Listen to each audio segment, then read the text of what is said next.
তোমার এই প্রচণ্ড অস্তিত্বের কাছে নিজেকে খুঁজে পেতে কষ্ট হয়।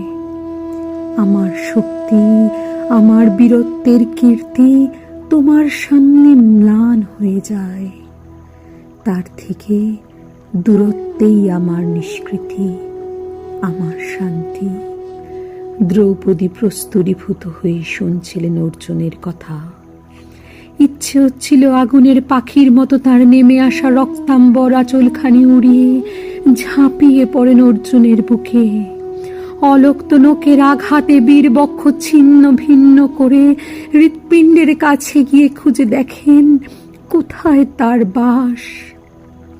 অর্জুনের হৃদয়ের ঠিক কোন অংশে থাকেন পাঞ্চালী? এ কি বলছেন পার্থ?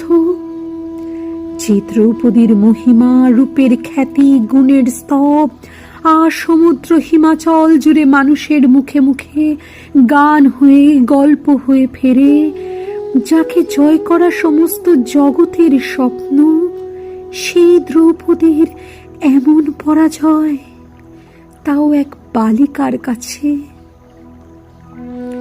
দ্রৌপদী ধীরে ধীরে ক্লান্ত পায় অর্জুনের কাছে এসে দুই হাতে বীরের অশ্রুসিক্ত মুখ তুলে ধরে প্রায় রুদ্ধস্বরে প্রশ্ন করলেন, আমি তবে কার পার্থ?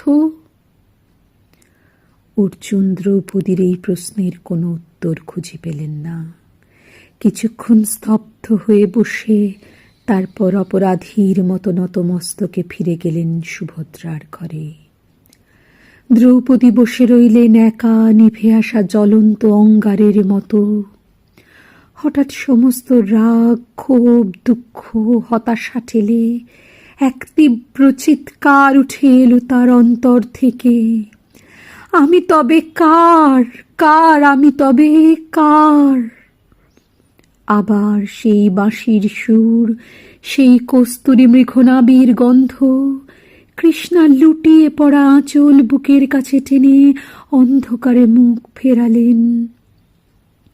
বাঁশির সুর ভেদ করে এলো চিরচেনা সেই কণ্ঠস্বর, ওঠো কৃষ্ণা, নিজেকে সংযত করো।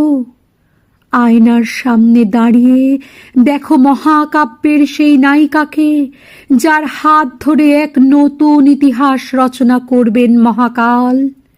কৃষ্ণা, জানো না তুমি কার? তুমি যে সর্বকালের, অসীমের, তুমি অগ্নির। আর যে নারী